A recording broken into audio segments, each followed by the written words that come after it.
हम्म। नमस्कार साथियों, how are you? I hope you are well.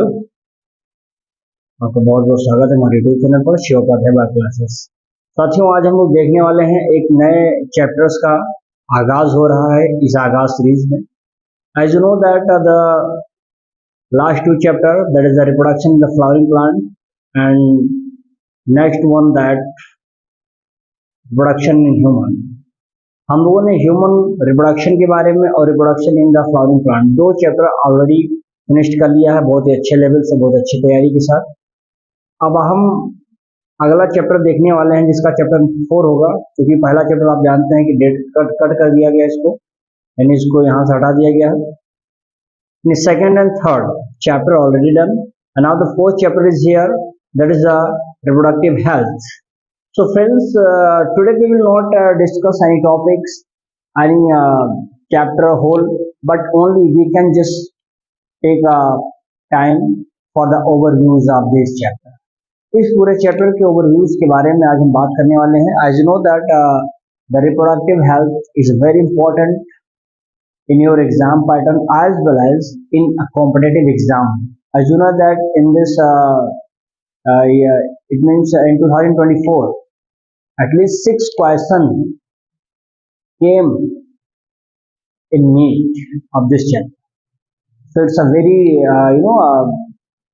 important scoring chapter है। इसको पढ़ना यानी आप अपने जीवन के विषय में भी काफी चीजें सीखने को पाएंगे।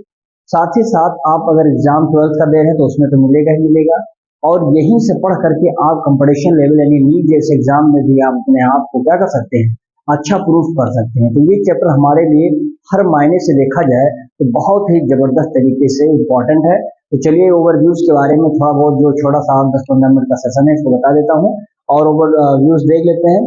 वीडियो अच्छी लगेगी तो लाइक कमेंट से जरूर कर दीजिएगा। चैनल को जो सब्सक्राइब नहीं तो आप सब्सक्राइब कर लेंगे, और आप डिस्क्रिप्शन बॉक्स में जाएंगे तो आपको वहां पर व्हाट्सएप और टेलीग्राम का लिंक मिलेगा, वहां से आप लोग ज्वाइन हो जाइए। जिससे ज्यादा लोग ज्वाइन रहेंगे आप लोगों को हैंड रिटन पीडीएफ नोट भी वहां पर अवेलेबल हो जाएगा हर टॉपिक का। क्लियर है?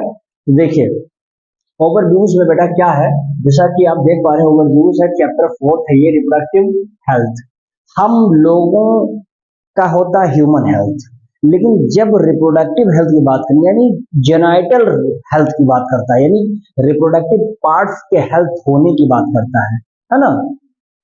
यानी हम कहने वाले हैं चाहे वो मेल हो चाहे फीमेल हो, इसके रिप्रोडक्शन में यानी रिप्रोडक्टिव पार्ट्स में कौन सी दिक्कत आ रही है या क्या प्रॉब्लम है, उस प्रॉब्लम का सोल्यूशन हम क्या कर दें ताकि वहां पर उस पर्सन को किसी भी प्रॉब्लम का तकलीफ या सामना ना करना पड़े। यानी हम कहने वाले हैं कि जो भी हम लेवल की बात करेंगे यहाँ पर रिप्रोडक्टिव पार्ट्स की बात करेंगे। तो देखिए इसमें पढ़ना क्या, पहला तो आप जानेंगे reproductive health problems and strategies. आजकल आप देखते हैं बहुत लोगों में बहुत सारी रिप्रोडक्टिव प्रॉब्लम्स हो जाती है ना। टेस्ट ट्यूब बेबी करवा लेते हैं, या स्पर्म सिक्रीशन नहीं हो पाता है प्रॉपर मात्रा में, या हो सकता है स्पर्म जाने के मतलब फ्यूज नहीं कर पाता है, ऐसे वासाटोमिक आता है। तो ऐसे तमाम प्रॉब्लम्स, ऐसे तमाम सोल्यूशन, उसका जो स्ट्रेटेजी हमारे इंडिया लेवल पर, हमारे वर्ल्ड लेवल पर जो डॉक्टर्स बताते हैं, जो सजेस्ट करते हैं कि हाँ ये काम करेंगे तो ये प्रॉब्लम से आप बच पाएंगे, है ना।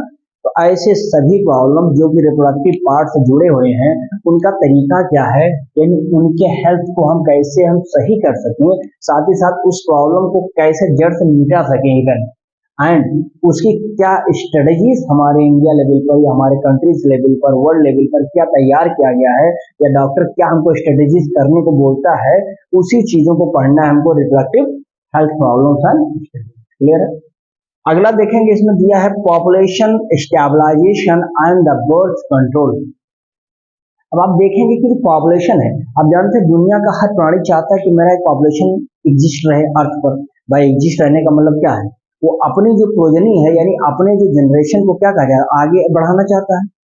One generation to another generation चाहता है कि हर प्राणी चाहता है कि अपने जैसे संतानों को जन्म देना चाहता है, यानी अर्थ पर उसको एग्जिस्ट करना चाहता है। तो भाई कौन नहीं चाहेगा। किसी मान फॉर एग्जाम्पल ले लेता हूँ, अगर कोई किसी की शादी हुई है तो दोनों शादी से चाहेंगे कि उसकी एक संतान भी हो। इच्छाएं बढ़ सकती है, दो भी हो जाए, ये भी हो जाए, वॉट एवर।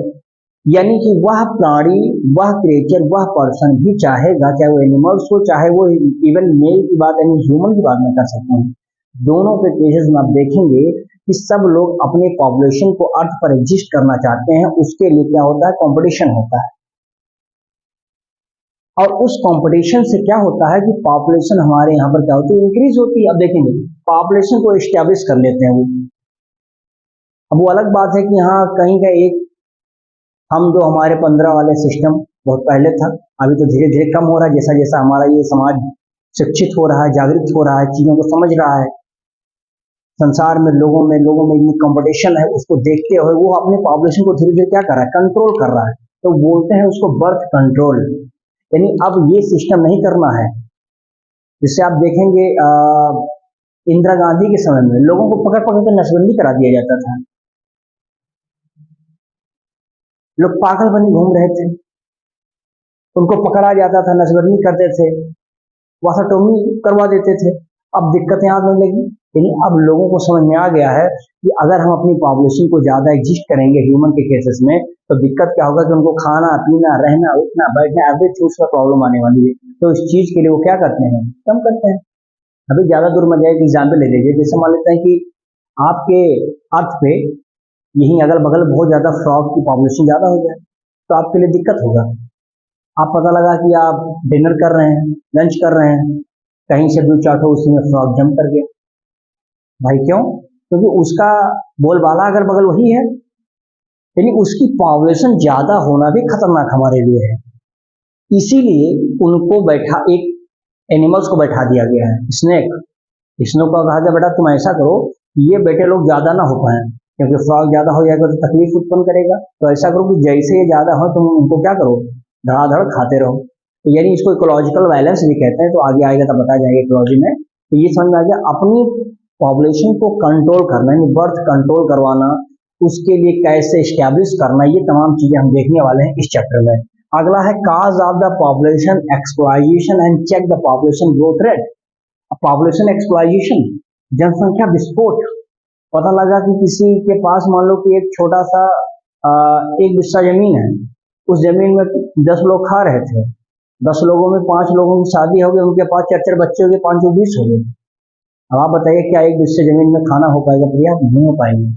यानी एक धीरे धीरे धीरे धीरे उनकी जनसंख्या इतना ज्यादा हो जाती है कि विस्फोट हो जाता है। तो इसी को बोलते हैं पॉपुलेशन एक्सप्लोजन। ये आएगा तो सब एक्सप्लेन करेंगे बहुत अच्छे से।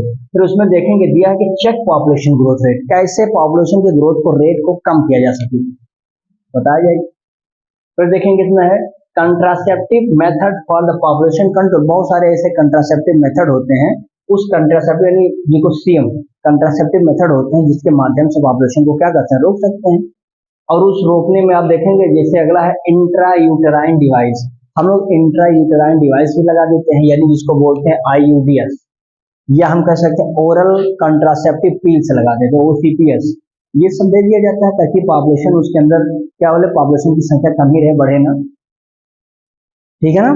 फिर देखेंगे इसमें लिखा है कि इंजेक्टेबल एंड इम्प्लांट। कुछ इंजेक्टेबल दे देते हैं या इम्प्लांट करवा देते हैं, कुछ चीजें हटवा देते हैं, सर्जिकल मेथड भी करवा देते हैं। एंड साइड इफेक्ट भी उसका ऐसा नहीं, कंट्रासेप्टिव मेथड का जो है कहीं ना कहीं आपको एक साइड इफेक्ट भी देखने को मिलेगा। तो क्या अगर हम कंट्रासेप्टिव मेथड करवाते हैं पॉपुलेशन बर्थ कंट्रोल को रोकने के लिए या पॉपुलेशन एक्सप्लोजन को रोकने के लिए, तो कुछ तो तकलीफें होंगी ना। यानी हम कह सकते हैं कि अगर आप जिस तरह से प्रेशर कुकर जो है चावल पकाने में 5 मिनट का समय लगता है, लेकिन वह आसान हमारे लिए, वह अच्छा है, ईजी है। लेकिन अगर वो विस्फोट हो गया तो न जाने कितने की जिंदगियां तबाह कर देगा। तो इसीलिए जो चीज जितना इजी है उसका खतरनाक उसका साइड इफेक्ट भी होता है, तो साइड इफेक्ट भी हो जाएगा। फिर देखेंगे यहाँ पर medical termination and the progeny MTP. तो भाई कौन कौन से ऐसे मेडिकल टर्मिनेशन दिए जाते हैं जो कि प्रेगनेंसी में, और उस प्रेगनेंसी में इस मेडिकल टर्मिनेशन को यूज करते हैं, पॉपुलेशन को कंट्रोल कर सकते हैं।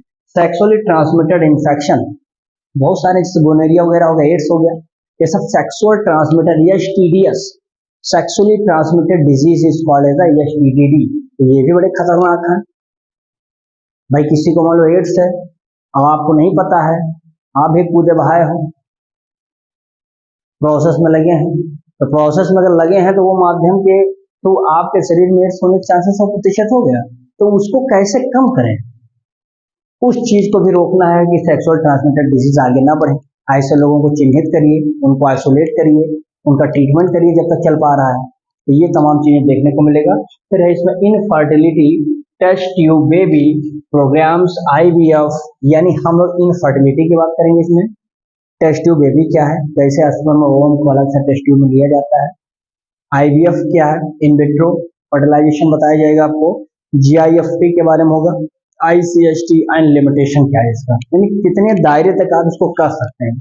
अब IVF करवाना चाहते हैं इन विट्रो फर्टिलाइजेशन, तो क्या बहुत करा सकते हैं? नहीं, इसका कोई लिमिटेशन है कि हाँ भैया बस इतना इतना ही करवा सकते हैं, कुछ लिमिटेशन है। तो उन्हीं सब चीजों को देखते हुए हम लोग इतने टॉपिक्स इस चैप्टर में बेटे कवर करने वाले हैं। और ये चैप्टर जान लीजिए कि माना कि बहुत छोटा है, इसमें बहुत सारे बस स्पेशली कुछ आंकड़े हैं, उस आंकड़े को ही रटना है। इसमें मेन पॉइंट को समझना। इसमें देखिए, आप सोच रहे हैं कि एक टॉपिक पढ़ लेंगे कि कंट्रासेप्टिव मेथड क्या है, रट लेंगे, नहीं जान पाएंगे। कंट्रासेप्टिव मेथड है, उसके आंकड़े क्या हैं, बर्थ कंट्रोल का कब से शुरू हुआ था, कितना आज है, यानी एक एक पॉइंट को हम कह सकते हैं कि बिल्कुल A to Z पॉइंट आपको रटना नहीं है, सीखना है। और चीजों को जहां रटने लायक है वहां पर रट भी नहीं। तो यानी इस चैप्टर को आप समझेंगे, समझने के साथ साथ रटना भी है। दोनों काम इस चैप्टर में होने वाला है, क्योंकि यह चैप्टर आपके बोर्ड लेवल पर तो इम्पोर्टेंट है ही है, और कंपटीशन लेवल पर भी बहुत ही जबरदस्त तरीके से इम्पोर्टेंट होने वाला है। तो इतने ही टॉपिक्स आपको इस चैप्टर में यानी रिप्रोडक्टिव हेल्थ में कवर करना। आई होप कि आप लोगों को ये टॉपिक समझ में आया होगा। अब हम लोग बेटे क्या करेंगे कि पहला यानी रिप्रोडक्टिव हेल्थ प्रॉब्लम्स को लेकर के पहला टॉपिक शुरू करने वाले हैं। नेक्स्ट लेक्चर में हम लोग बात करेंगे। तो आज हम लोग बस ओवरव्यूज के बारे में देख लिए हैं, और बढ़िया से इसको बढ़िया कॉपी में बनाएंगे, चैप्टर 4 डाल करके बढ़िया एकदम डेकोरेट करके बना लीजिए, ताकि जब हमारा कल से चैप्टर चलेगा पहला टॉपिक, तो आपको अच्छे से चीजें समझ में आ जाए। ठीक है, तो इतना आप लोग इसकी छाड़ लीजिए। बाकी मिलते हैं नए लेक्चर में, हम लोग पहले टॉपिक को लेकर के आएंगे। तब तक के लिए वीडियो को आप लोग लाइक कमेंट से जरूर कर दीजिएगा। मिलते हैं नए लेक्चर के साथ, ठीक है ना। Thank you so much.